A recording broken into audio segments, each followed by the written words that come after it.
I'm very, very excited about this seltzer. Hi, Doug. How are you? Welcome to Brothers and Booze. Yeah, welcome, folks. I'm good. How about you, man? I'm good.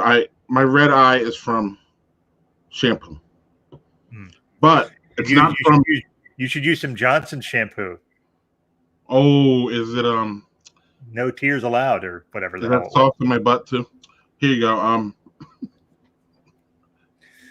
Huckleberry seltzer. Wow. From Carbon 4. Oh, so they're in that now. Yeah, and our friend Mari, who does not like seltzers, she told me to go out and get one. Our friend Maureen, who helps me with social media, she told me that they were good. The lady had one, and she thought they were pretty good.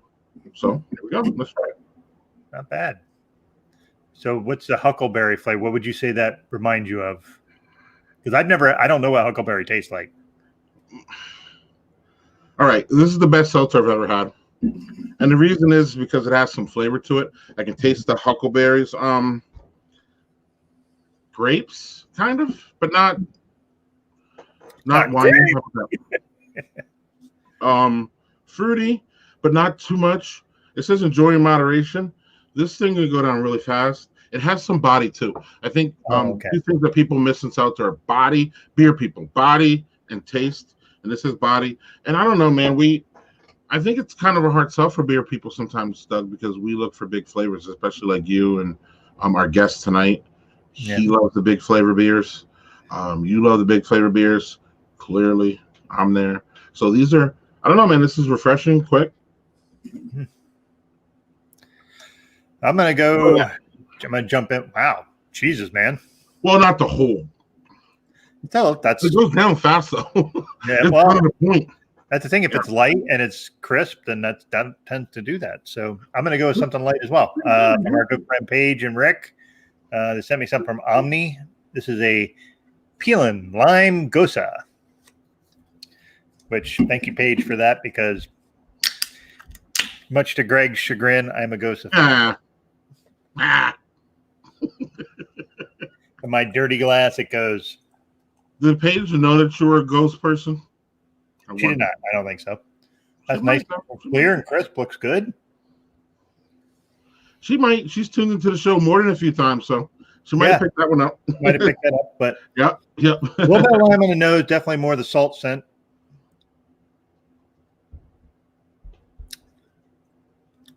Ooh, baby. That is perfect lime salt mix right there. Not too pucker. Like I get the lime gets you a little pucker, but it's just smooth, and like you get that pucker and a little bit of salt, and just it's almost like reminiscent of. Gonna sound blasphemous, like a very almost like I'm gonna say a flat pilsner. Flat pilsner sounds terrible, but you know how it's like it just after you get those initial tastes, it just smooth and goes right down. So really excellent. Cheers to that, man. Probably not snappy like a Pils too. Like at the end of a Pils, you want it to snap. At the end of that, you want it to be tarty. Yeah, but this one, I'm going to tell you, Greg, I think you would actually like this because the salt is minimal. I think that's kind of where it gets you, is that kind of salt element to the Goses. This one is much more like a limey with a hint of sea salt kind of deal. Yeah, and I don't know, when you and I were getting into our Goza, non-Goza tiffs, it was more to, it was part of the style, yes, but it was more to that it was really, really like a fad then. I think it's tailed off, but like I was kind of, especially at the end, I was more commenting on like, how many fucking Gozas are we going to have now? You know what I mean? Like it was one of those like, you know what I mean? Hey, would you like me to go, how many fucking IPAs can we have? Well, listen, man, we got to guess. We can turn this into a whole hour show. We got 100 different combinations of hops, dog. There's going to be a lot of. It's fair. Ghosts are very straightforward. So yes. All right, let's bring them on. I'm like, you're gonna. I could argue that for an hour, but let's not. Exactly. I was like, let's get our guests on before we start arguing that shit, because we'll be here. Agreed. We'll be on our fourth beer. So we're gonna bring on JHG. He's been here a couple times now. He's a regular. Do we have those? We have a few, but we spaced them out pretty well, I think. So, yeah, I wouldn't care if we had a regular every week. I mean, well, you are. Oh, anyway, I see how that We're is. going to bring on JHG so we can bring some character to the show. Yeah. Character. Sure. Okay. Norm. Hello. Hey, Greg. Hey, Doug. Hey, man. How's it going? Not too bad. Yourself? Pretty good. Good. See, even Daniel, you could speak to this too. Just the salt element to that just isn't overwhelming, which is what I like. That actually sounds like a refreshing, like summertime kind of drink. Yeah, it's definitely like that. You know, when we talk about lawnmower beers and stuff like that, I actually think it's definitely more of a lawnmower beer than a shower beer, which I don't normally say. So, okay, yep. Hey, somebody knows you, JHG. They do. Heisey-Grove knows you. Whoever that guy is. You're a celebrity now since you've been the president of the Home Dad Network. Yes, I have since last year. Yeah, you've been a celebrity for like 2 years. Something like that. Since I know it's a celebrity. I'm known in circles. Right. Can't get the paparazzi to stop following you. And That's right. Right. They call me in. I don't call them. Constantly being memed out. So before we jump into everything, what do you have in your glass? And yeah. Well, what I'm about to put in my glass is the Blue Jacket Black is Beautiful. Their turn. Blue Jackets. And let's everybody refresh. JHG is from the DC area, and Blue Jacket is a DC area brew pub and brewery. Fantastic place. Yes, sir. When we're I don't know, are they open, JHG, as far as dine-in? They are open. They actually, right now on their website, they said that they have their patio expanded. So they've been doing outdoor dining for a little while, and they've grown it. And in that particular area, it's become really condensed. DC is just like, in that particular part of DC, it's southeast DC. It's really been like developing and blowing up. They've been building lots of housing and apartments and condos and whatnot. And it's their brew pub is not too far away from Nationals Park in DC. So there's a lot of gentrification going on. There's lots of renewal going on, and they're like right in the heart of it. And they're lucky that they're able to expand out onto their sidewalk. They actually have a pretty generous space for downtown DC to work with. So they've been pretty lucky. But anyway. Yeah, let's hear about the beer. Everybody's on the Black and Beautiful beers. So it's an Imperial Sweet Stout with cocoa nibs and vanilla beans. Sweet Stout, okay. I haven't heard of that. And vanilla beans. That's good. Usually cocoa nibs and that. And what they've really done nice with this is they've really balanced those things out. So you get almost an equal proportion of cocoa and vanilla. There's something about these guys. They really know how to do their stouts and make good quality stouts and variations within the same sort of theme. So a lot of their stouts have cocoa nibs, but that little hint of vanilla is in there, and that sweetness sits right up on top throughout the entire pour or the drink. So nice. You're opening with a 10% beer, by the way. I know. That's impressive. That's okay, because my next one is going to go up. So I was implying that maybe that was like pretty heavy to start with, but all right. No, I don't go light. Let's put it that way. Yeah. That seltzer ran through me, so I'm going to jump on this. Oh, the green screen's not going to like it, but Block Party from Carbon 4. So we're going to jump on a beer. Block Party is their amber ale. And everybody should like an amber ale. An amber ale is, in my opinion, it's where we all started in beer generally. Whether it was JHG, I'm not going to say it when you're drinking, so you don't. But Yingling Lager. And, how much JHG in that? Well, Doug, you lived part of your life in Eastern Pennsylvania. And you're gonna sit up here and tell me that you haven't had a bunch of Yingling lagers in your life? I have not. You know why? Because Yingling lager came later it wasn't even when I was in college when that was out.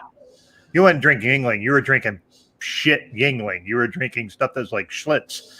The lager stuff came out after I was done with college. And so I'll drink it if it's there, but I'm not going to go buy any of that stuff. I won't even drink it if it's there. We're not talking about now. We're talking about when you're coming up and it was just the beer, or it was what people had, or, you know, you were young. You just got, you know, it was a beer. It didn't, like on some level, or at least, you know, I remember when I was growing up, early 20s, it was a beer. Like it didn't really matter what. I mean, it started to like, you know, let's just talk about this actually before we even get the homedadcon. Where did, you know, how did you start in beer? You know, obviously it started with craft beer, but like, wasn't that like how it was though when you were young? Like, you know, whatever you showed up, whatever beer was there was just what you grabbed. So it was like, oh, what is this? Coors Light, okay, you know what I mean?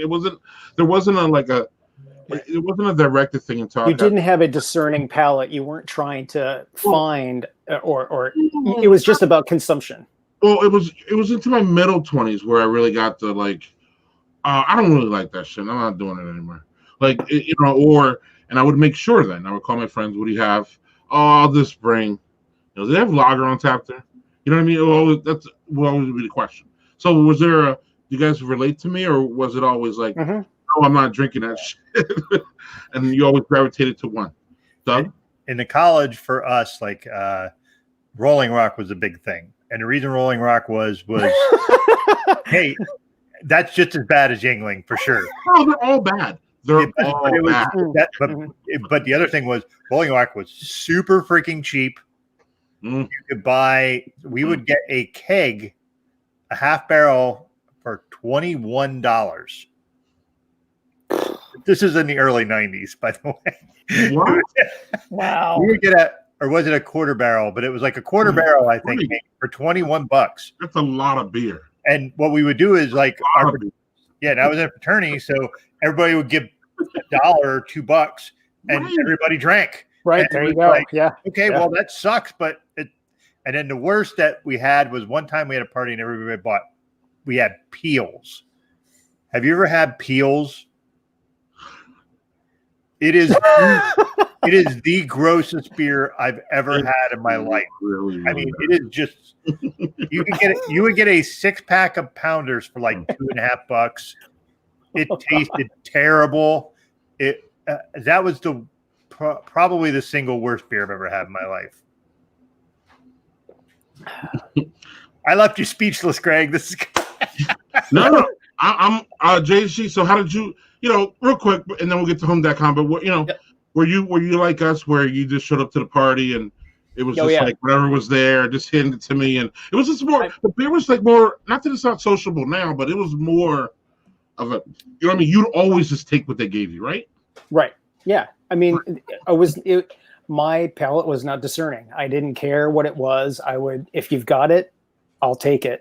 And when I was in college, especially, that's when I became more discerning, and I wouldn't go after the Bud Lights. And I went to college in Boston, and so there were pubs everywhere, and there still are. But when I would go to the pub, there was only one thing I would drink, and that was Guinness, because it was the closest that we were going to get to real Guinness from Ireland.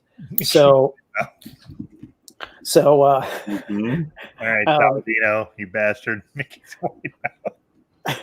And so that was my staple when I was going through college. And then was Mickey's? No, Guinness, he said. No, Guinness. Well, Guinness. That's almost not even fair, JHG. That's not fair. I'm just telling you. Oh, that's really good though for a college drinker. Yeah. Like, really, really good. Actually. That's like advanced. That was super fancy shit. That if we got that was like, dude, where do you get extra money?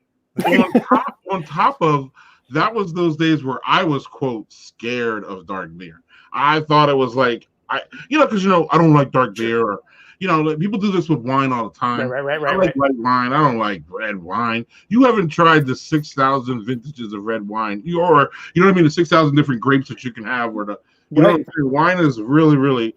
So anyway, yeah. So man, you were drinking Guinness through college. You're advanced, dude. Yeah, pretty much. And well, I have to say, in my senior year, there wasn't. Well, all right, there was Guinness, but there was also, on the other side of the alcohol spectrum, there was a lot of White Russians involved. So, was that about when the Big Lebowski came out? So it wasn't because of Big Lebowski. It might have been, but it was not influenced by Big Lebowski. I had a White Russian at a pub down the street from my college, and they made it so strong that I couldn't resist having more of them. They made them so well in my eyes. And so that became a staple for me for my senior year, pretty much. But when it wasn't White Russians, it was definitely Guinness. I did not go towards the Miller Lights and the Bud Lights and all of those cheap, crappy, like. Anyway, you were in Boston. Yes. What about Boston Lager and Sam Adams and stuff like that? I did drink a little bit of that, and I think I told this story before, where they started experimenting on Sam Summer when I was living in Boston. When I was there, my friend and I went to they had just opened a new Sam Adams brew pub on Commonwealth Ave down near the library downtown. And we went in there. We're like, oh, good, Sam Adams.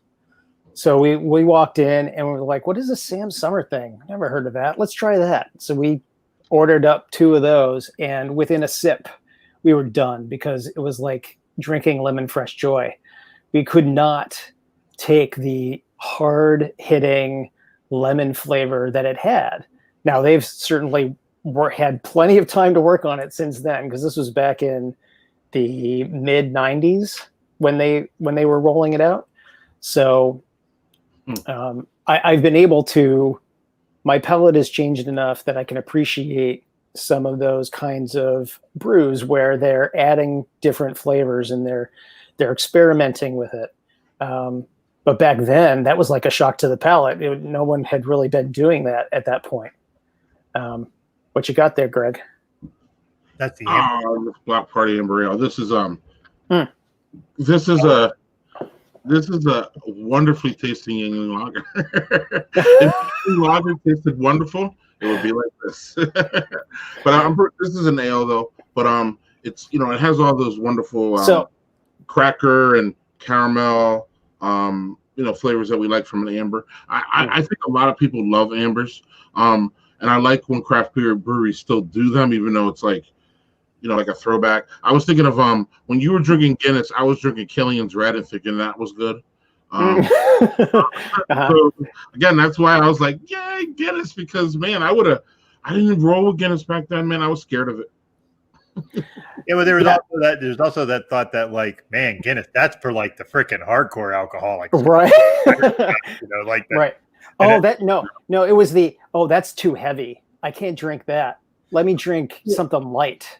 Right? Well, that and back in the day, JC, wasn't it still like $3 a pint though? It was always more money, wasn't it? Yeah, it was more. So yeah. That was another reason too back then. Like, like it wasn't like we didn't have the money. It was more like, oh, I'm not spending that much on, what I mean? Like that kind of like mentality. I'm not spending that much on beer.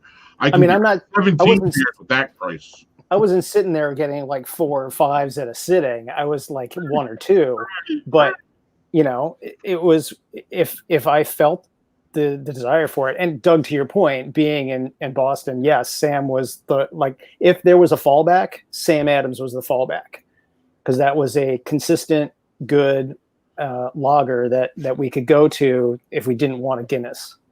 So Sam Adams has been the same for forever.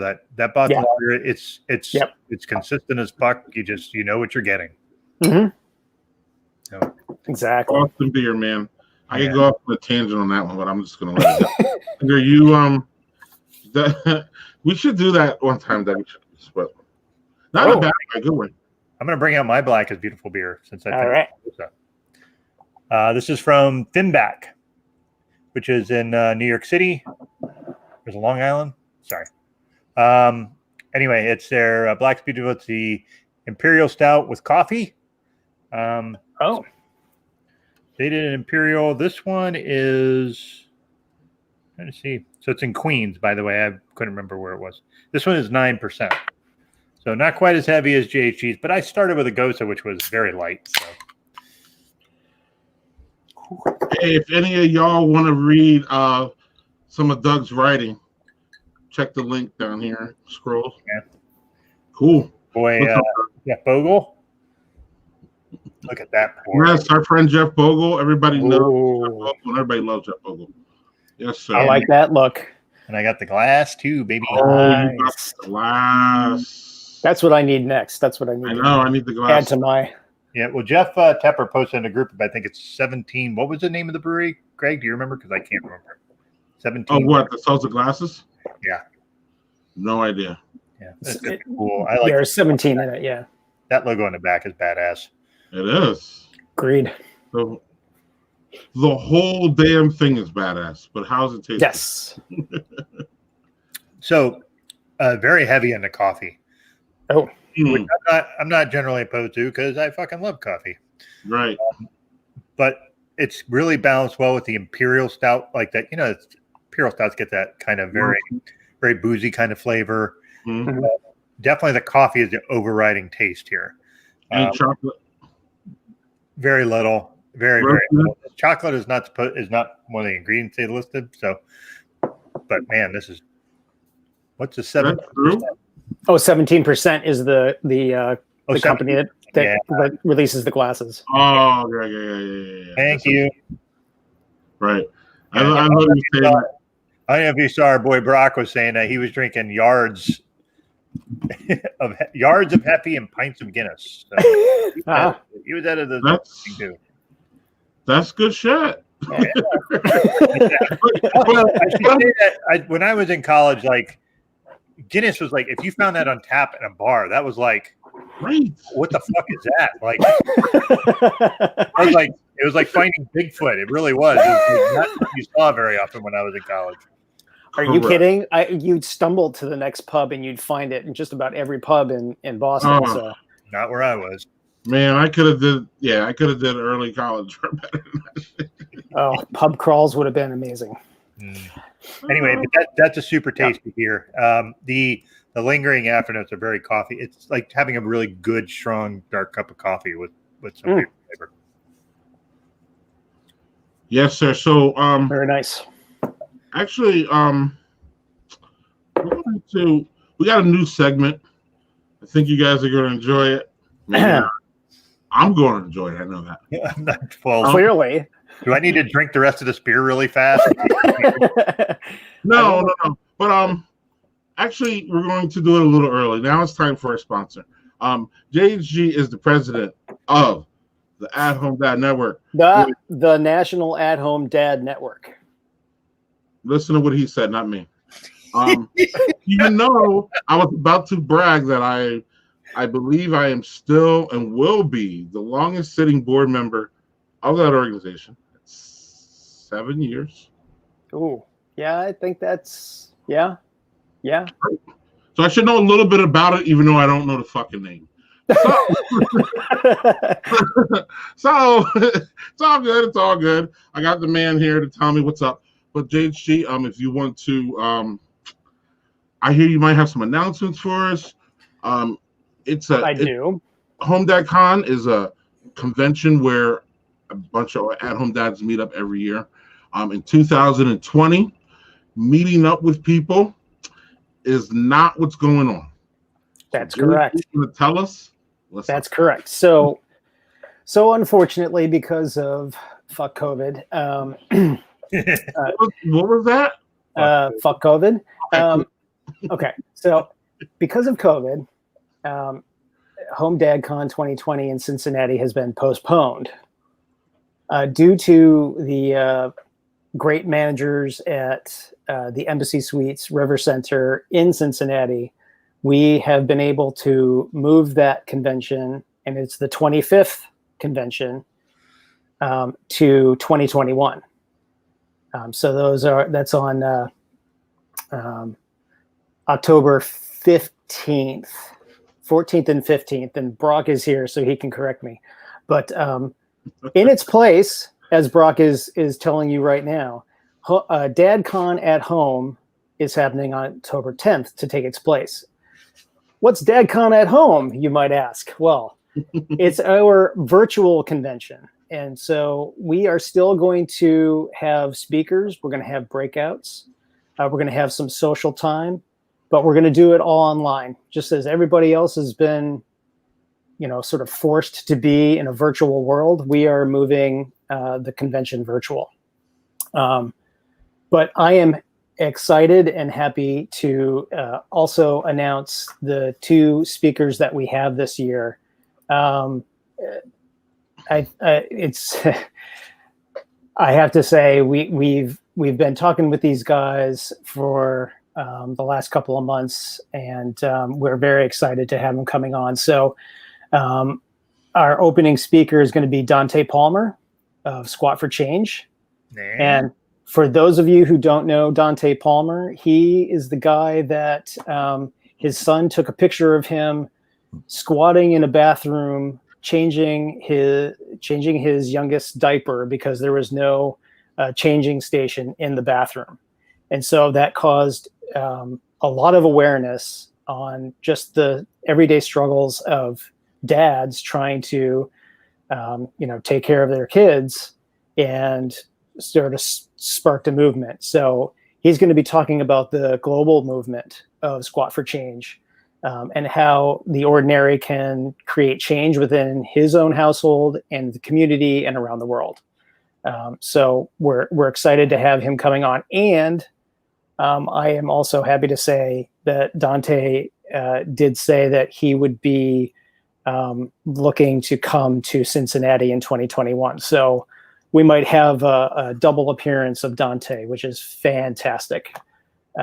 We're really excited for that. Dante's a good dude. I can absolutely. We met him at that too. We did. Dante is just a very impressive, humble, impressive guy. So down to earth. I had a great time talking with him. Just really humble and looking to give forward. I mean, he expressed to me just how amazed and how amazing it was, the outreach and the to him for something like that. He didn't expect to get that kind of a response for what happened. So we're thrilled that he's coming on to talk to everybody and share his message. Because I mean, the three of us heard him talk at Dad too, and so we're thrilled that he's coming over to talk with our dads as well. So real quick, HomeDadCon's virtual, and Dante's going to be there speaking. Yes. Excellent. Okay, and then you, I didn't want to interrupt you, but you have more to say. So to wrap things up, we are going to have Donald R Parrish Jr. For those of you who don't know, it's actually, it's Reverend Donald R Parrish. Donald was a site-based decision-making president at Dade Middle School in South Dallas. And he led the organization efforts for Breakfast with Dads. And if anybody of you are aware of this event, he brought in over 600 men from the community to show up as mentors to boys, and have breakfast with them and interact with them and show them that they had support when they didn't have a father of their own.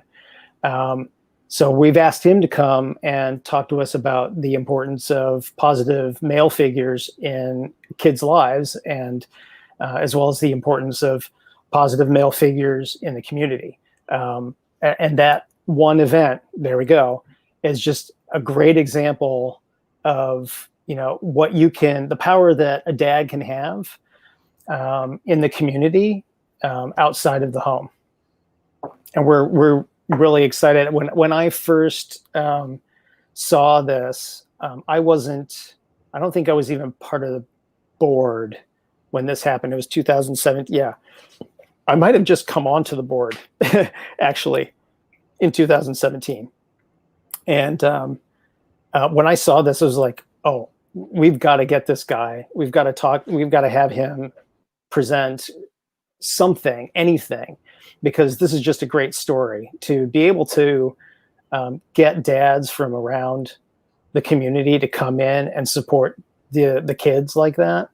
That's just, that's what the communities, a lot of the communities, especially of color, need, is that kind of support from, and especially the kids. They need that support because we as fathers understand the power of being a father figure and a role model for our kids.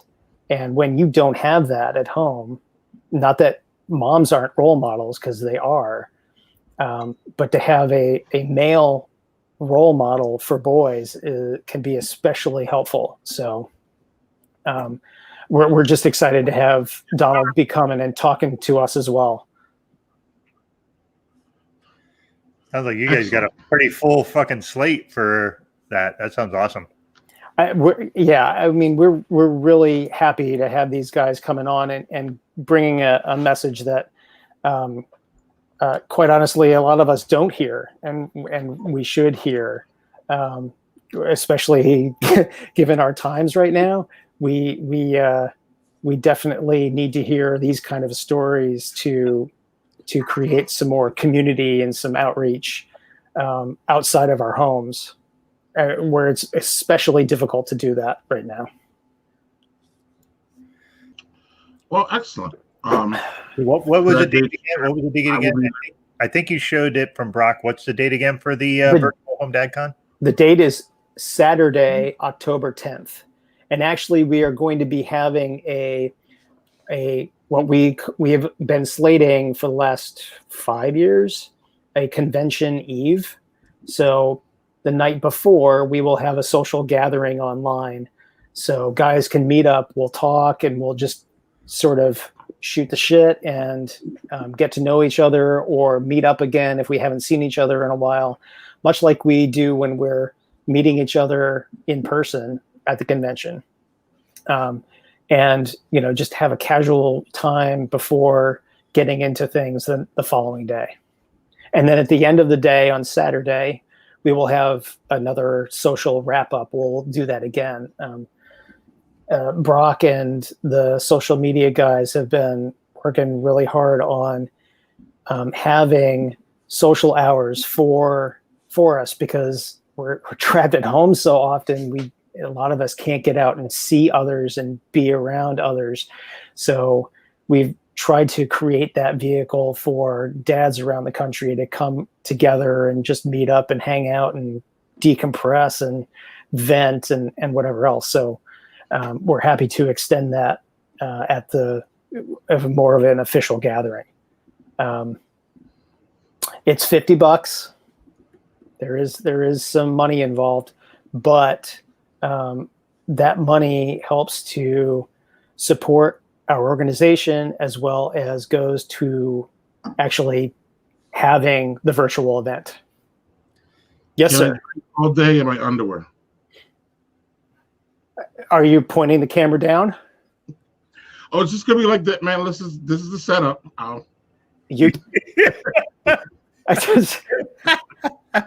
Whatever floats your boat, however you feel comfortable, Or you could go Aaron Gavea style and just be straight up all the fucking time. PJs at the bus stop. PJs everywhere. At this point, who cares, right? Right, exactly.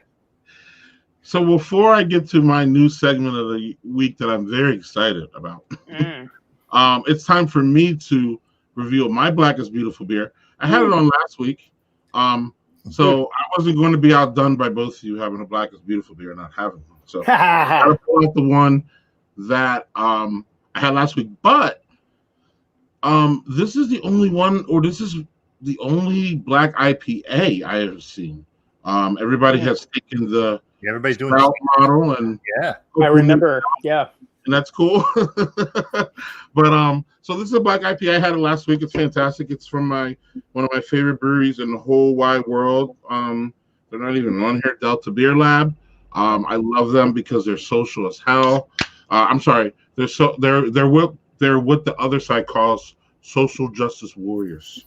Mm-hmm. So I take that as a proud statement, and I take that as I love them. So we're working on a whole bunch of different we've already been working on a bunch of different diversity initiatives.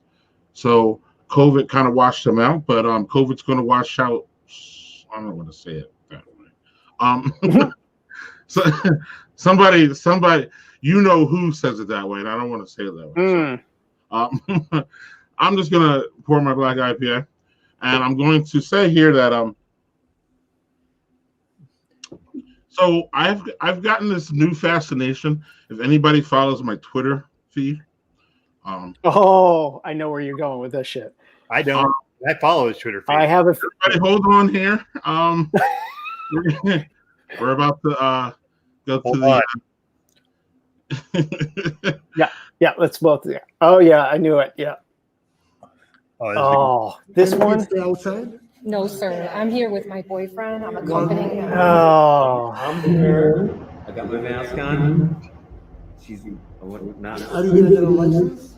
Sir, I'm accompanying my boyfriend. Why? You can just no. Please wait outside. Your occupancy permit. How many does it allow for? What does it matter? Put a fucking mask on. Okay, so he just said that this facility can't accommodate me. So I'm asking him for the occupancy permit. Why? We have spots. See the spots? Yes. Okay. But I'm with my boyfriend. Yeah, but you're not supposed to be there. Sir, I can do this with my boyfriend. No, you can't. No, you can't. It's by the governor. It's a mandate. It's not a law. It's a not a law. Oh, you poor thing. Okay, so I'm being given a pretty hard time here. Oh, really? I wonder why. Really?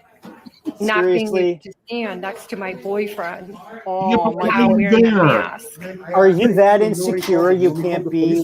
Sir, I'm recording myself, but you're invading my space. Oh, really? Why are you recording yourself to begin with? The governor. No, the governor is not. I'm recording myself. Wow. So he just said he's going to call the police on me. I hope. Sitting there with a fucking mask on. Like, can you please stop this? Oh, I don't like this. This is so horrible. My question. See how I'm persecuted? Hold on, listen. I'm not a virus. I'm a human being. I am not sick. I'm not sick. Here comes. Everybody's like, face mask you're wearing is compromising your health. Yes, it does. Thanks, Gomer. So I'm gonna. No, sir.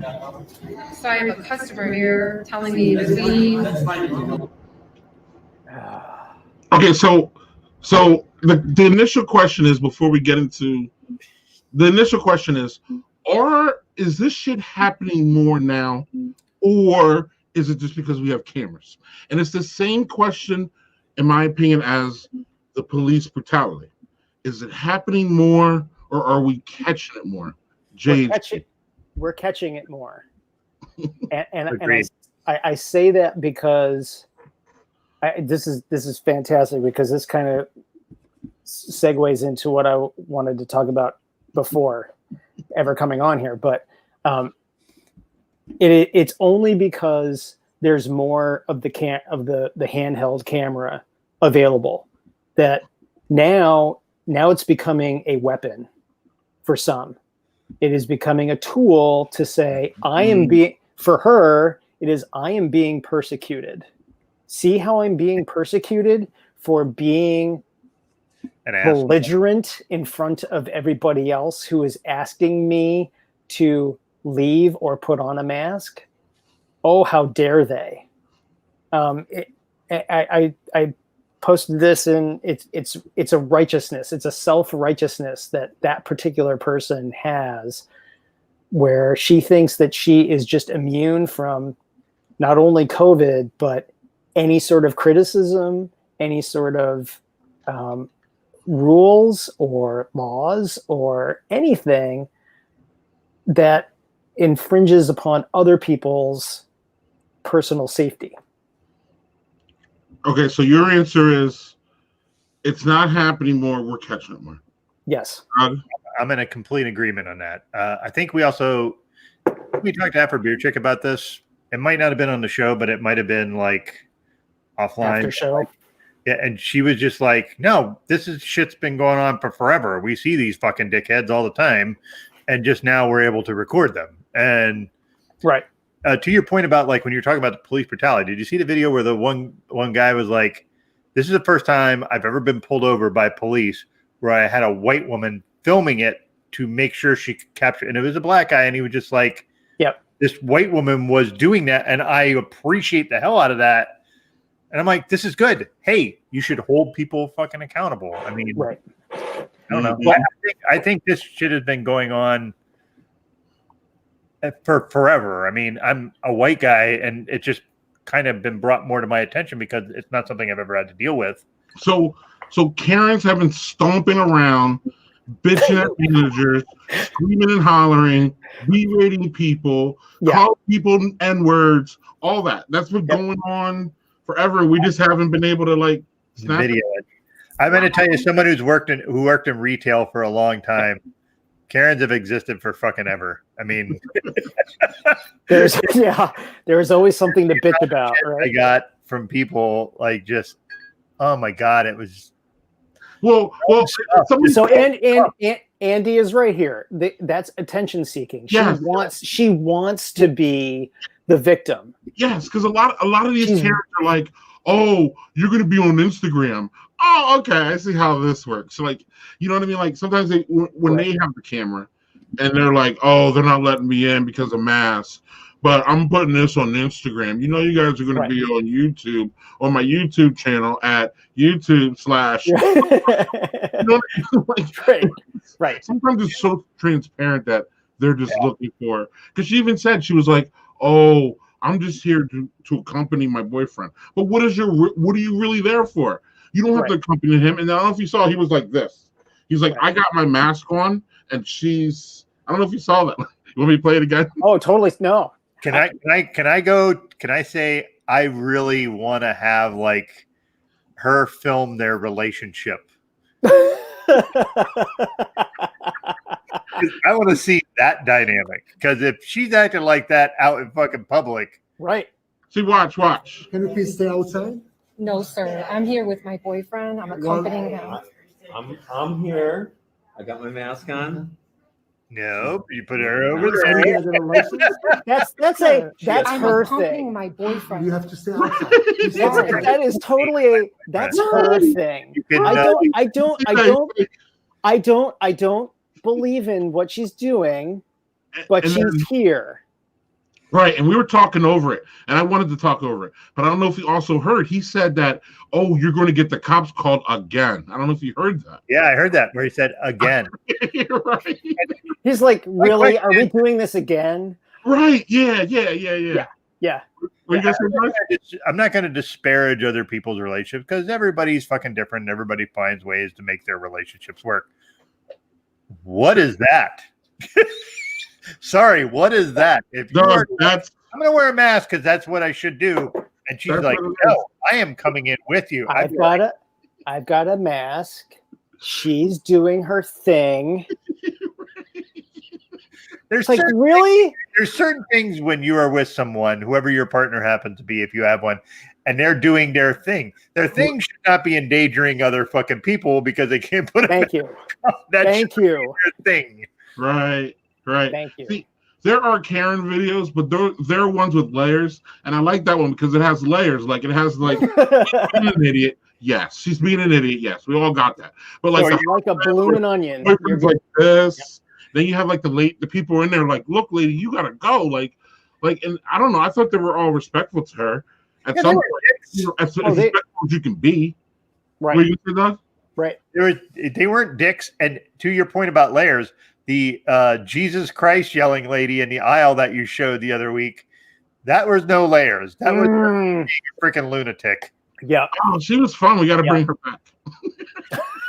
Let's see if we can get her on the show. You're Doug, you're a heathen. So. Dude, I would drink 18 beers that show. Man, so I don't blame you. I would too. It's funny too because Doug talked about getting gas, and sometimes we go back and forth. And I was like, I don't know if I should even approach this person. Doug, we're going to get a Karen on the show. That's my goal. Oh, wow! That is a lofty goal, my friend. That is a very lofty goal. Unless you're literally going, I just want someone named Karen on the show. Hey, Karen, joking, Karen. One of our close friends, JG. I won't say his name. He doesn't care, but his wife's name is Karen. True. True. Yeah. She talked about it, and he even said to us one time. He shared a story that like the one time she was calling around, I think her job or something to find something, and she didn't want to say that her name was Karen. But then he admits that he's really the Karen in the relationship. So yeah. But it will be. I don't know how cool we have that name now, man. Right. I have a cousin named Karen, and so I feel because I love my cousin Karen. She's not like that, so not all Karens are the same. Yeah, not real Karens, but anyway. I digress. What is the male equivalent of Karens? I don't think there's a consensus. There hasn't been a consensus. Karen. So there's Karen regardless of gender? Yeah. Sure. Yeah. I like that. Sure. Yeah. I like it. Because whether it should be or not, calling a male a female is a derogatory thing. Now we can argue whether it should be or not. But if you call a male a female, that's a derogatory thing. On some level, male Karens deserve it. So let's just go with the Karen. How about that? Yep. Hey, also, I think I saw JG pull out some giant fucking bottle. So let's see what the hell that thing is. All right. So I'm a Blue Jacket guy, right? So this. So am I, by the way. You found it. This is double Caribou. Ooh. So this is bourbon barrel aged imperial sweet stout with peanut butter, natural flavor, salt, vanilla beans, and cocoa nibs. This is 12%. You got somebody else over there? So this caught me at peanut butter because I'm a fool for peanut butter. Ooh. I'm a slave for peanut butter. Peanut butter is tough in beer. Yes, it is. It is very tough in beer. So I have not had this yet. So this is going to be new for me. I like it. Don't get me wrong, but a good peanut butter porter. New some of them are like, woo. Yeah. But a bourbon one? It's already nutty at the I'm with beer days. Yum. It sounds yum. Oh, look at all our at-home dads coming out tonight, JG. Yeah, Keith, VP of the National At-Home Dad Network. Keith in Madison too. He moved to my city in COVID, and I still haven't seen him, man. He moved here, and I still haven't seen him. It's a damn shame. Hey, dude, that's on you. That's your fault. That's on COVID, motherfucker. So Blue Jacket has been pretty damn good at discerning flavors on because their stout is basically their base is like an imperial sweet stout, right? So this definitely has a distinct flavor from Black is Beautiful because that has vanilla beans and cocoa nibs, but the nut flavor on the palate is distinct, but all the other flavors are still there. So they've I don't know, man. It's like magic. They know how to.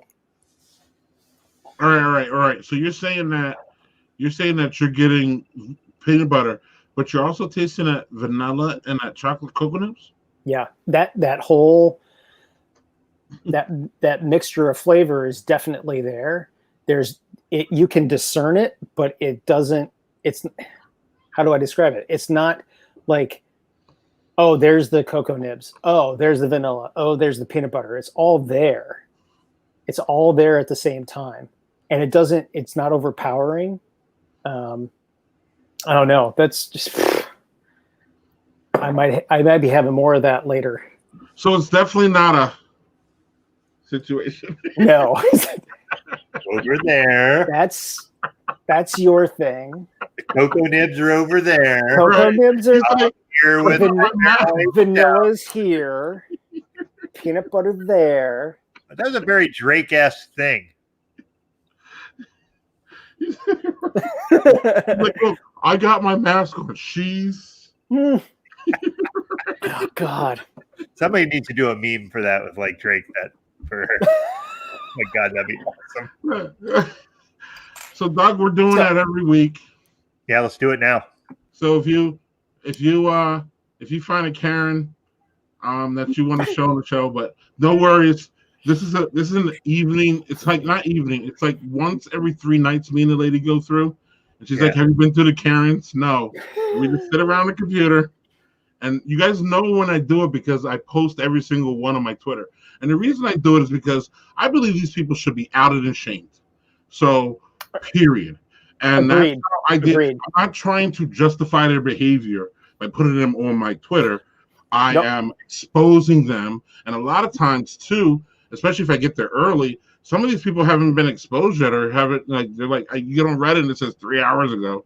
And you can tell, like, it was like 2 days ago. You know what I'm saying? So, like, that's how I see it. I understand how you can see it the other way where I'm, giving them a platform. Not on my dumb Twitter. No one can follow me. I'm psychotic. My Greg A. Washington Twitter is, I don't know why anyone follows me there. It's just like a brain dump. I wouldn't follow me if I wasn't me. So, I wouldn't. It's awful. I look at my timeline and I'm like, this is fucking awful. But now it's just Karens, and I just love it. I'm sorry. I said I wanted a 24-hour Karen, like, I want a 24-hour Karen cable channel. And just turn it on, and it's just a loop of Karen. And Karen to me is male. Karen is no race. Karen is no gender. Karen is just some fucking asshole who wants attention, who's getting it. Right. Well, the runner-up, I don't know if you guys saw the runner-up, and maybe I'll play it if we go long enough. The runner-up is that guy that is scraping the social distancing stickers off the floor. You see that one? No. I didn't see that one. What? Wow. Yeah, and then they had to evacuate the whole store. It was a mess. Oh. You guys saw the video of the lady where the store wouldn't open and she got so mad she started licking the door outside? Oh, yes, I saw that. I was like, what the fuck is that? I thought it was like, wasn't it a bar or something? I don't remember what it was. I just remember looking at it. Didn't really matter. And she ran back, and then she ran like right into the She charged it, yes, with her head. And I was like, rabies over there. Well, JHG commented on the one I posted this morning where this bouncer just knocked these dudes out. And like he knocked these dudes out a couple times. So the scene is like, if I could find it, I would play it. But the scene is like they're outside a bar, and these guys just start like running up on this bouncer, and then this bouncer's like, "All right, come on," and it's 2 guys. So this bouncer just knocked one of the dudes like flat out, and the other dude's like coming at him, and he knocks him, and the dude comes back at him. And I told JHG, like, one knock on my draw, I would have been out. Like, these guys kept coming down. They were like these roided up dudes that were confronting this guy that didn't look like he could take them. And he literally like, all right, fine. You want to do this? Let's go. Right. Boom. Down goes one. The other one was like, Okay, no. It's like, what the fuck are you trying to prove? Knocked him out. They had to like carry the dude. Like he was like a rag doll. I'm not for violence, but if out. you're gonna I am not for violence, but if you're gonna provoke a guy and then he has to knock you out, then he knocks you out. Sorry. It's it's either I get knocked out or you get knocked out. I'm not for violence, but if you're gonna do that, then you get knocked out, not me. Speaking of getting knocked out, I really hope you guys, and we're on this kind of viral fucking video dumb stuff, but there's one today where this guy was standing in traffic naked in front of a van. Yes. And this guy came out there, talked to him, and he didn't punch him. He went open hand, whap, and the guy just right on the street. I was like, Jesus Christ. Wow. Wow. So I have to have a couple of these Karens teed up. That's what I'm going to do. Oh, my God. Wow. We're turning into the Karen show, Doug. Housewives of Insert City Cook Karen. Karen's off. Let's start with Florida. That's perfect. Love it. Love it, Andy. Andy, that was the perfect That's response. Fantastic. You win the evening for comments. Well, our friend Tom could feed us So video. Beard Days saw this video because the guy did spit. And that was another reason he should have got knocked the fuck out. Remember that? Right, I do remember that. He was like, pooh. Great. It's like, all right, fine. Boom. If you spit or cough on someone in COVID, again, I'm not for violence. You get knocked the fuck out, you deserve it. Yep. Sorry. Absolutely. And not saying people should get violent, but come on.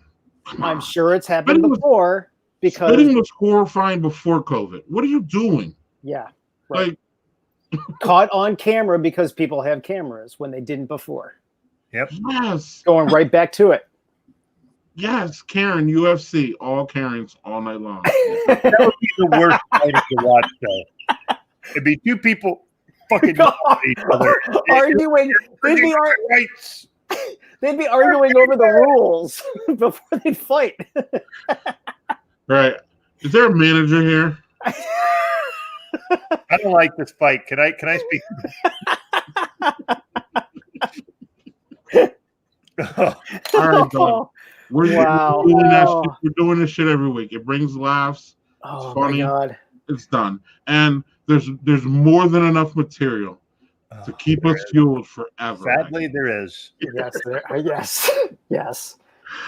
So to answer the question, guys, I don't know if I'm as strong as you guys are with the we're catching them more. And the reason is I think I really believe that there is this pandemic psychosis, depression, things that we're going through. Remember, this isn't news, by the way, but somehow it made news that Michelle Obama went on her podcast and said that she is low-level depression. So real quick, I need to go on a rant about this. Listen, I love Michelle Obama more than probably everybody else. We're all missing a person in that spot who's an actual human being instead of, in my opinion, a piece of shit. So, but just because he's that crazy doesn't mean that Michelle Obama podcast is newsworthy. It's not. She's a private individual, and she's speaking her mind. Now, it's great that everybody wants to know what she's saying, but I don't need to see it on Wolf Blitzer. Thank you. It's not news. Okay. Well, so now hold on real quick, JC. On that level, though, the only reason I brought it up is because I believe all of us are going through some low-level depression bullshit, whether it be about Donald Trump, whether it be about our jobs, whether it be about the COVID, whether it be about our grandmother being in a nursing home, whether it be about our next job, whether it be about not getting money, eviction. It's just all over the place. Going to the food banks, people are anxiety-filled going to the supermarket. So I believe that there's that thing that we can't measure that is involved with some of these freakouts is what I'm saying. I think post-pandemic, I think we'll be able to Jade, I think we'll be able to, I don't know. What do you think? You have something? So yeah, I mean, shit. So Shit, I lost my train of thought. All of it, actually. Just the whole, I was responding to like maybe I can spark your idea. Just the whole, I think there's a little bit of a pandemic, like depression, anxiety, psychosis that we're all going through, that it's kind of provoking these confrontations a little bit more. Especially the mask. A lot of these are mask things too, man. So you can't deny that part. Well, people respond to symbols, right? So symbols like a mask are a physical manifestation of a anxiety or a depression or something that they just can't handle. So when I'm being told that I need to put this on my face, I'm literally covering up my identity, who I am as a person. So to be forced to do that can cause some people to just have real anxiety. I'm not going to do that. That just that's not who I am. I never wore a mask before. Why am I doing that? People are saying it's not important, or I don't feel it's important. So they bring a lot of personal baggage into that situation, and it unconsciously forces them to not put on that mask, or pull it down and put it under their chin, or just under their nose, or But JSG, what provokes you to go to the DMV with your boyfriend when you're not there doing any business to cause problems without a mask, when you can just sit in the car and not be an idiot? It's it's playing victim. I hate I hate to say it, but so the one thing that stood out to me is that she's got a big blazing cross on her neck. There's that, and I think so like, part of me when I saw that video said she feels persecuted, and in her mind she probably feels religiously persecuted, like she has a religious bias against being forced to wear a mask. She didn't blatantly say it, but I mean, that's not a small cross to be wearing. No, that was rather large. That was a rather large cross to bear. And so good point. So you're walking into that situation, you're going to cause a confrontation. Right. Because she had her phone out and she was ready to record it. She probably didn't go in there with it ready to go, but the minute she was confronted, she's like, shoot. Well, I believe she went in there expecting that. Considering that you've already done this before. Don't get the cops called again. Again. She knew, and she thought that if I record this, this is my backup. This is how I show that I was the persecuted one. Right. It is a form of religious persecution, let alone societal persecution. So, Rod, that was a fucking perfect comment. Yes. He's not wrong. And I love it too. I've seen some of these Karens. I love the whole. I need to not wear a mask for medical. So then you're running around. And the Rite Aid guy. Yes. So you're running around the store where you can catch the COVID with no mask, okay, but you have medical conditions.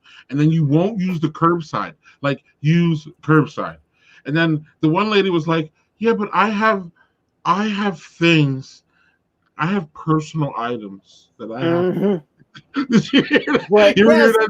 Yes, that one. And Michelle's like, what personal items do you have at Rite Aid? Like, come on. Like, condoms. No, let's say it's something that you could say, like, maybe there's tampons. Well, really, that's not because guess what? More than 50% of people need those things in our country. Right. So it's not really technically a personal item. I have picked them up for my wife, for my kids. Like, it's not necessarily a personal item.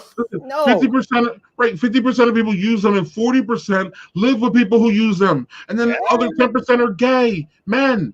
So then they don't have to worry. Anyway. Yeah.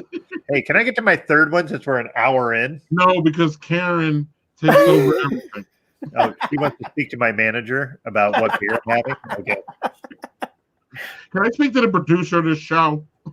That would be you, motherfucker.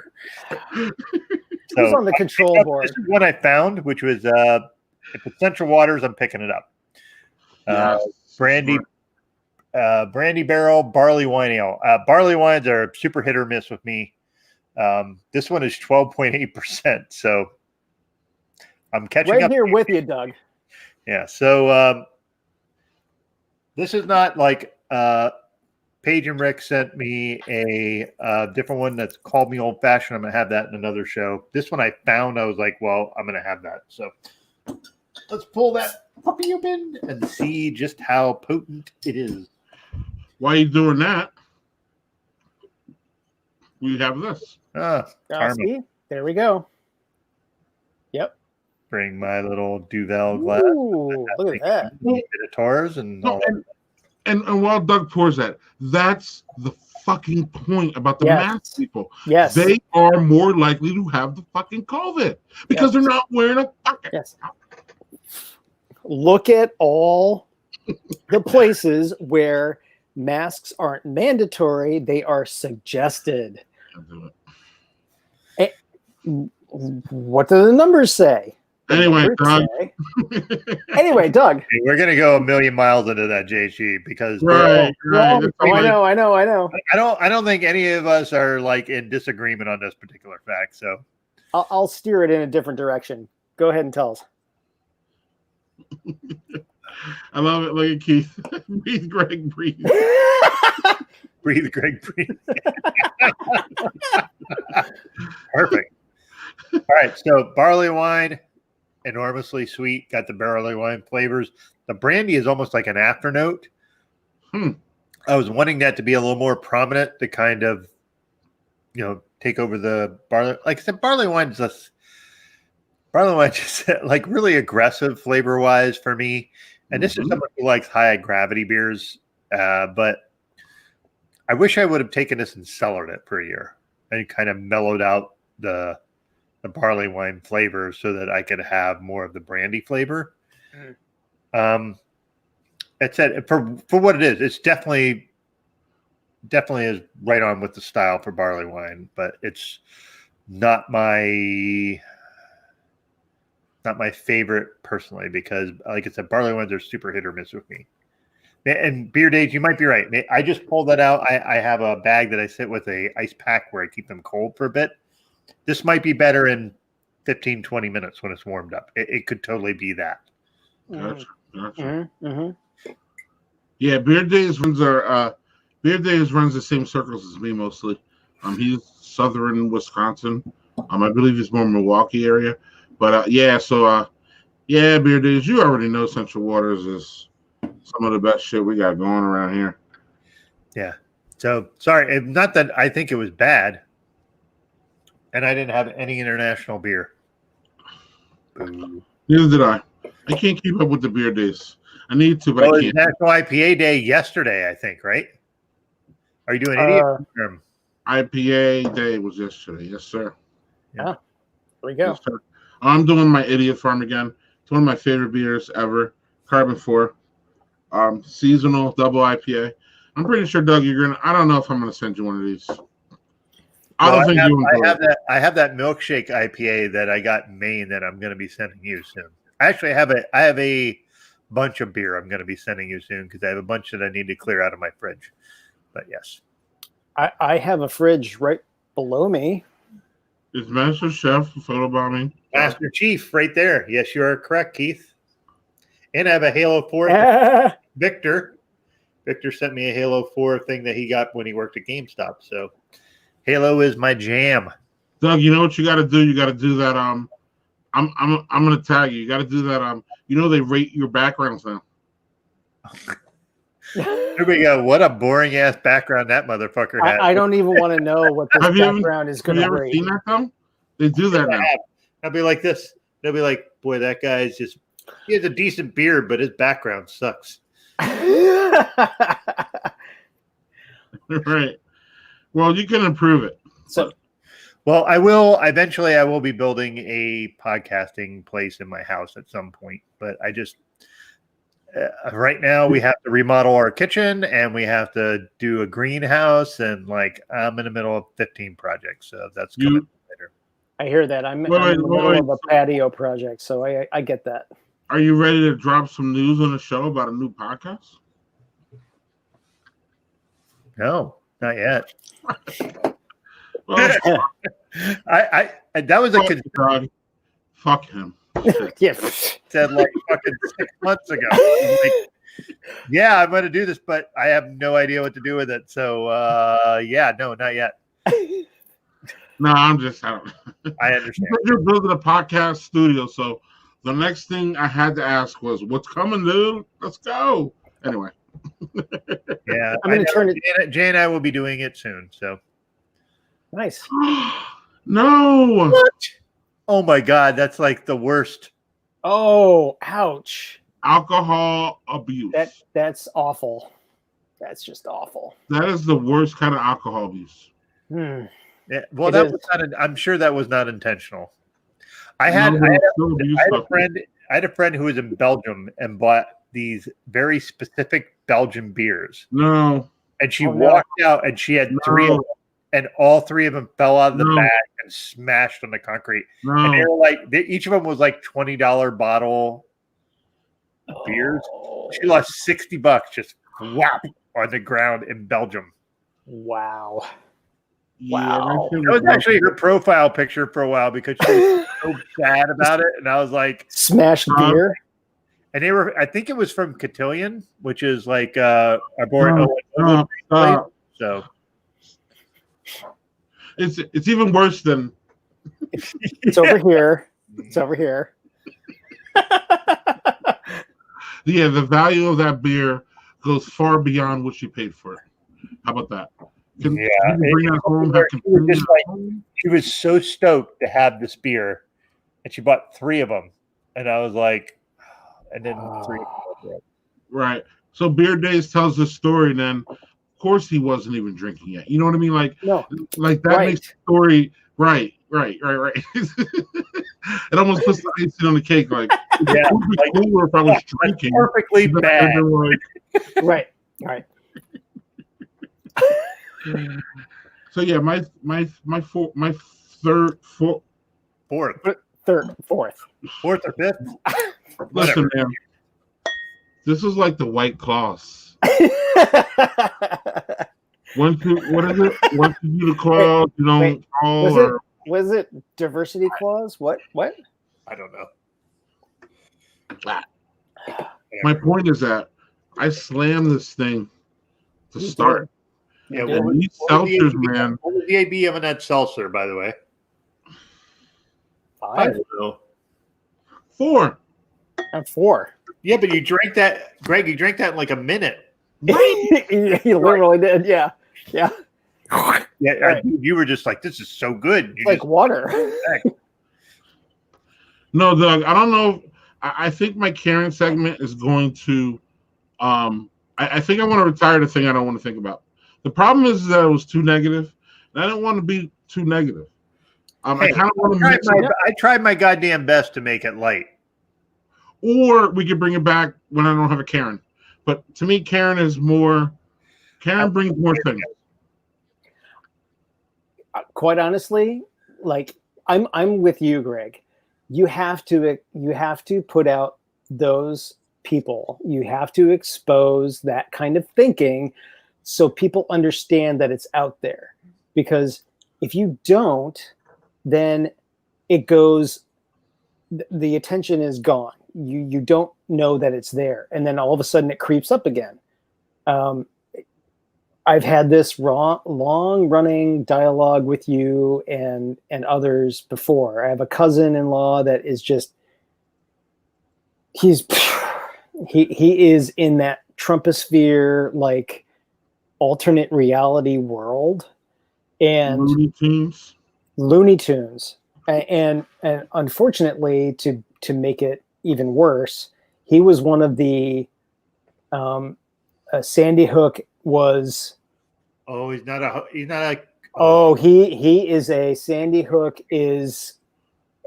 Crisis actor. It is no, not crisis actors. He is they are expendable for my guns. He is that level. That's worse. It's worse. It's fucking worse. And so I struggled when that whole shit was going on and he made that kind of a statement. I struggled. I spent like a day and a half. Like I almost couldn't respond to it. And I finally did. I'm like, look, you are fucking out of your mind if you think that children are expendable for your guns. If you are a pro-life person like you say you are, then why would you think that children are expendable so you could have guns to protect yourself from some unknown enemy that you've manufactured in your head that is coming for you? And so yes, Keith is right. I'd have been out of my skull. I think it'd been, I don't know. I had family members said, just stop. Just don't interact anymore. Just stop. But I couldn't let it, like, I couldn't delete it. I had family members saying, delete that shit. Don't leave it up there. I'm like, no, you know what? That kind of thinking has to be exposed. It has to be out there because those people are out there. And if you delete that, then you don't know it's there. So, and it goes back to what we were talking about with video. Was it happening when there wasn't a lot of cameras around? Yes, it was. And what it makes me think of is Rodney King. Rodney King was a moment in time where there weren't camera phones. There were just video cameras, and somebody just happened to have a video camera at the right moment in time to poke it out the window and show Rodney King being beaten on a highway by police officers.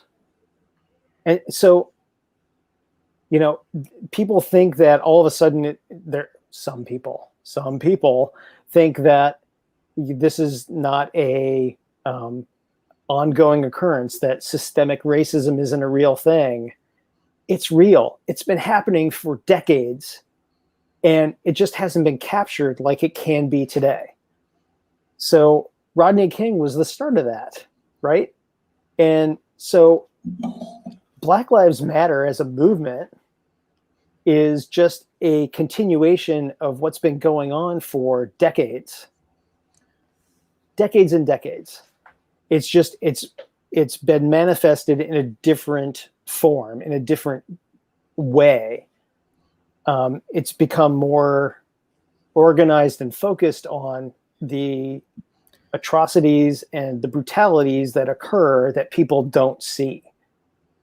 It's very easy for someone to think that it doesn't happen because it doesn't happen around them. There are too many people out there that don't understand and don't appreciate and don't empathize because it doesn't happen around them.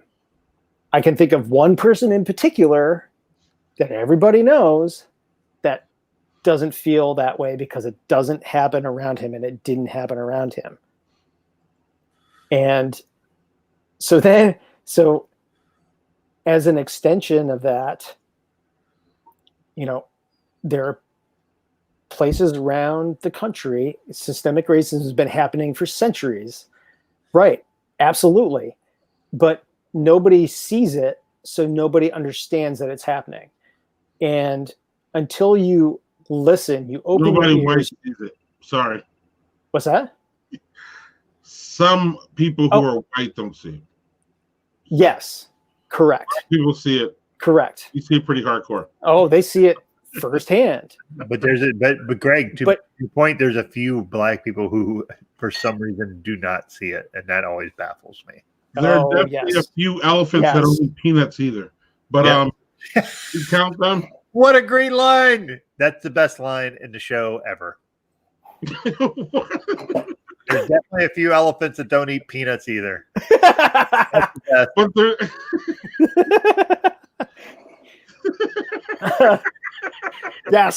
yes.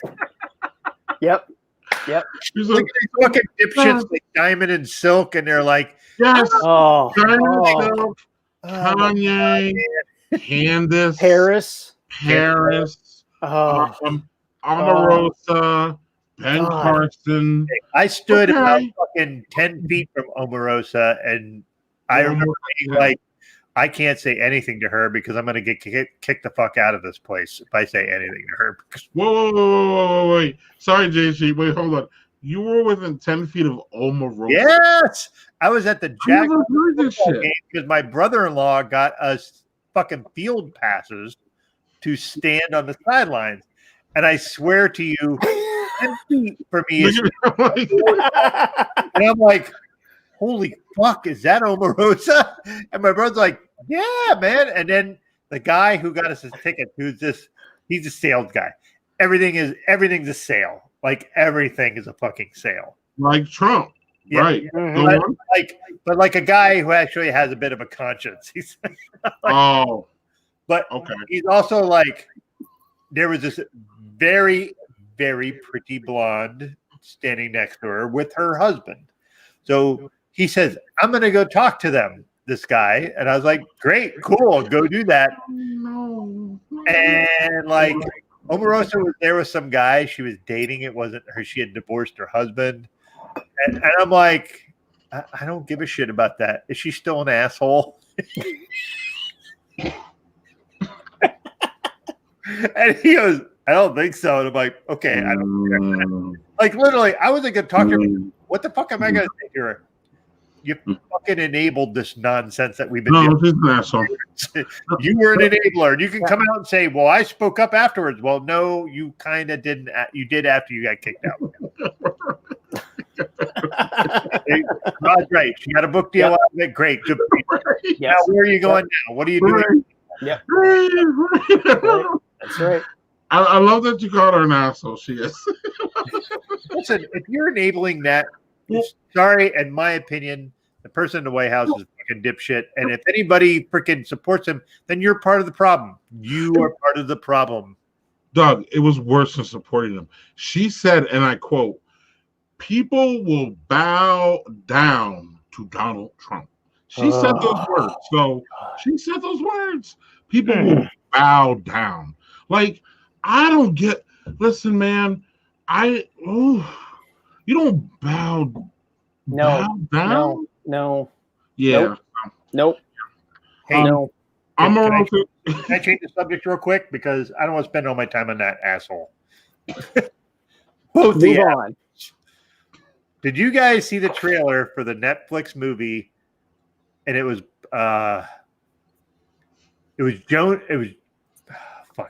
Judas and the Black Messiahs. No. Oh my God! It's about the one civil rights activist with Martin Luther King and Malcolm X who was murdered. He was like 21, but I think his last name was Harrison. Mm-hmm. Okay. It's about him, and they got all the buy-in from his son, from that guy's wife. Like it was, yeah. That thing is like, and it's that fucking guy from Get Out and Black Panther is the main actor. It looks fucking astoundingly awesome, and I can't wait till that comes out because I totally want to watch it. Oh, so curious. Let's play the trailer on the way out. How about that? That sounds good to me because I'm going to tell you that looks awesome. Yeah, well, Rod has a point though. They do. Yeah. What's funny is I read something where somebody said you don't understand. They don't actually agree with them. What they do is they're like, fuck anything liberal. Fuck anything liberal. Fuck anything that's not conservative. It's not about like, oh well, I don't want to do that or I don't agree with. It's like, no, fuck those people. And that's what I thought that was kind of fascinating. That doesn't come out till next year, though, right? You just said they dropped the trailer, right? That's what I don't know when it comes out. I just saw the trailer and like, yeah, because it says here. Oh, shit, that looks awesome. Yeah, look, it says here, 2021. 2021. Yeah. Right. I don't care when that comes out. I'm watching the trailer. it comes out. So I will hook up the trailer. we'll lead out with the trailer. How about that? All right. Do you? Because I don't even know what you're talking about. Never heard of it. Yeah. Do you guys want to do beer reviews before we jump off for the trailer? Yes, sir. Our guest first, because we get rid of our guest first, and then that's true. You dump me off on the side of the road. We dump our guests. We use you for your worth. We bring you out, and then we just discard me. Oh, just so Black is Beautiful, Imperial Stout. It lives up to its name, and it, like I said before, the cocoa nibs and the vanilla beans, it's there. They definitely have learned how to craft a stout with different flavors. And my other is the Double Caribou with a little bit of peanut butter in there as well. And what's the ABV? What's the ABV on your Black is Beautiful? It's a 10 ABV. And for the Double Caribou, it's 12. So these are just, I cannot say enough about Blue Jacket and the way that they are crafting their stouts. They know, they understand the way that beer works and how flavors can be accentuated and differentiated. So if you're ever in DC, come and check out Blue Jacket. That's my plug. Yeah. So JHG, yes, sir. It's been fantastic having you.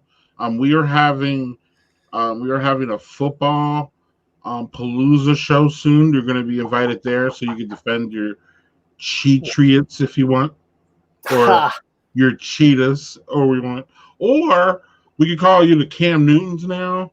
We can call you the opt-outs. We got so many names. I think we should call it the Washington Executive Orders. But Doug, actually, Doug, do we have JHG and Aaron Govey on at the same time? Oh, we have to. Oh, please. How could we not have Aaron?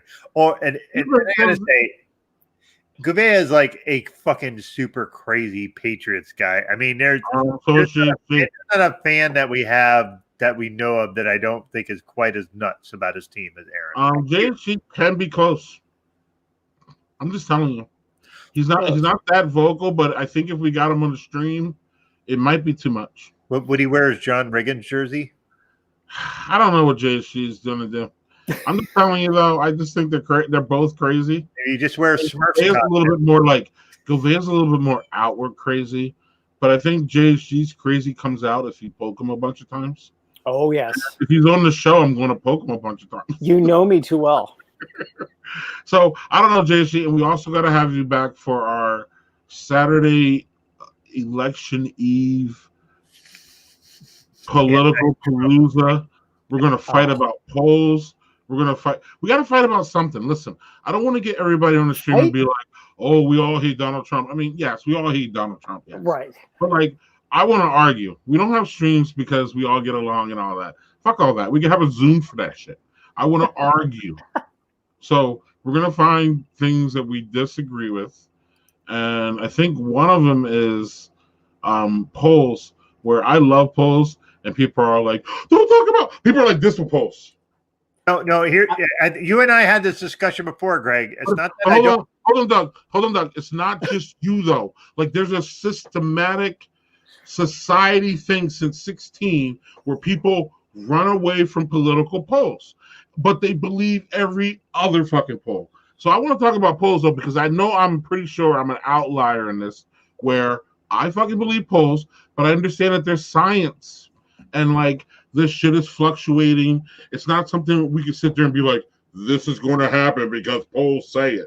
But there are trends and shit that we should listen to and we should pay fucking attention to. I'm not even really talking to you, Doug. I'm talking to like broader. Like, I'm just sick of the whole. I'm actually talking to Twitter. I'm just sick of the whole fucking thing. Yes, I did see on Pew, and I tweeted it out, and I'll bring it. There is a segment of people who, if the polls are so big, that it kind of suppresses the vote because they're like, oh fuck it, I don't have to go. But like those people again, why should I talk to them? Why should I talk to the Bernie boys? Why should I talk to the people who are like, oh, I want to vote for Kanye? Like, I don't have time for you science denying motherfuckers. That's how I feel. And like, it's just and to me, I'm not talking to you, Doug. I'm definitely not. If you deny polls and you just say all polls suck, all media sucks, all politicians suck, this is where we're going to have an argument, and I'm going to go off. Thank you. Bring it. That's all I have to say. We're going to have right now. So Doug, like we agree a little, we disagree a little bit on the polls. We don't agree to the point that like I need to rant and like. So I want to talk about that, but there's other things I want to talk about. Shut up, Doug, in the private chat. Anyway, shut up, Doug, in a private chat. I'm not even going to say the name. Doug put in the private chat. I see JG. Like, if you want some argument, that's the person. You see the name. No, that dude would flame out. He could never last. And I have proof to that. About 3 minutes, he'd yell, and then that would be it. Right. And then I would have to just. Yeah. Ego feed. But anyway. JG, man, thanks for being on. This has been great. Thank you, guys. It's been a fantastic time. I enjoyed it yet again. As always, man. As always. Beer makes me happy. Beer day. Happy. I've got my Mine says, I can't even read it because I don't have my fucking glasses on. Beer is calling. Drink. The beer is calling. And I must drink. Yeah. Beer, and that's from our friend. Beer is okay. Yeah, beer. I've got the periodic table of beer, so we're fully rounded on the beer. Mm-hmm, for sure. Awesome, JC. We'll see you soon, whether it be the football one, political one, and you always seem to pop up here on Fridays, so we'll see you on Friday too. Yes. Thanks, buddy. We'll talk to you soon. And I'll see you at homedadcon, October 10th. DadCon at home. Yep. DadCon at home. Yes, absolutely. Join us at DadCon at home. October 10th. Yes, sir. All right, JC. Talk to you soon, buddy. All right, guys. Later. Thank you. Doug, what you got? All right, man. So I'm going to run this real quick because I really want you to play that trailer because it's fucking fantastical. You work on that and I'll work on the trailer. All right, so what I'm going to say, and this is going to surprise you, this is actually my least favorite. By again, all of these were good. This just is like barley wine is just it's a hard sell for me. Sure. It's a brandy barrel. I wish the brandy was more present. It's very true to the barley wine style, so it tastes like a fucking barley wine for sure. They did very well. It's like I'm going to stick with the barley wine, and then I'm just going to add this, but the addition didn't really work as well. My second favorite is the Gosa, Peeling Lime Gosa. It was superb. It really was. It really was fucking good. It was one of the better Gosas I've had in a long time. My favorite is the Black is Beautiful from Finback, which is the Imperial Coffee Stout. Super well balanced between the imperial flavors of a stout and coffee. Just really, really good. Boom for me. Let's see. Fast Block Party. You won't be able to see it because of my green screen. Carbon 4, Amber Ale. The reason it's the fourth one is because it's an amber ale, and amber ales are amber ales. Amber ales are what they are. It's also a style that I think we can both agree has a very specific profile. And as long as you nail it, that's what it is, and there's not a lot of wiggle room. And it's never going to blow you away, and it's not supposed to. Yeah. So that's why it is below the hard seltzer. Huckleberry. This is pretty good. I was told that the Carbon 4 ones are good. The reason I say it's good because it had flavor and it had body. And it was a quick drinker. I don't know if you saw. It went down. It was like done within 5 minutes of the show. Very, very fast. 5 minutes. Yeah. Lady and I bought. We heard good things about it from Mari and another friend. So the lady said, "Hey, let's just buy the sampler." So we have a sampler. We have mango, we have cucumber, and we have something else. Oh, black cherry. So I'll probably bring on other ones, but this was really good. For seltzer, man, I was surprised. But I've heard that Carbon 4 does them differently. I've heard that Ale Asylum ones and other ones aren't so good. So not sure. So then Black is Beautiful, of course. Black IPA, my favorite style, great beer as far as the cause goes. And then I don't know, Idiot Farm is one of my favorite double IPAs ever. It was one of the first ones like 3 or 4 years ago. Before they came out with the juicy big hop IPA, double IPAs. They called this an Imperial one. It was just beautiful. When I first got it, and I still love it. It's a seasonal. It's one of the few beers, Doug, that I could just drink a bunch of in one session, and I didn't care. That's how I know you're my favorite. So, Doug, it's been another fun week. Yeah, we have next week when we put it up here. I usually have it up here by now, but I don't. But next week we're supposed to have KCP this week, but something happened. So JHC was awesome enough to flip. JHC next week. So we'll have KCP next week at JHC this week, and yeah, that's it. Yes. So you end up with the trailer because I'm going to tell you that's worth it. All right, man. So we'll see you guys next week. I think we're doing the video game thing on Tuesday. Yeah, we had to postpone it again because of the freaking power outages with the freaking hurricane and everything. So can you say that hurricane's name right? No. Not after 3 beers, 2 of which were over 10%. It was crazy. I said Isaiah. So anyway, Doug, I'm gonna play this going on here, and we'll see you next week, buddy. Yeah, man. Cheers. Let's see here. Can we do this right? Bye, Doug. Or no, let's say bye to Doug, and then let's do this. I don't know how to do this, but I'm gonna figure it out. Oh, I do. Chevy Chairman Fred Hampton, they don't want Black Panther Party. Repeat after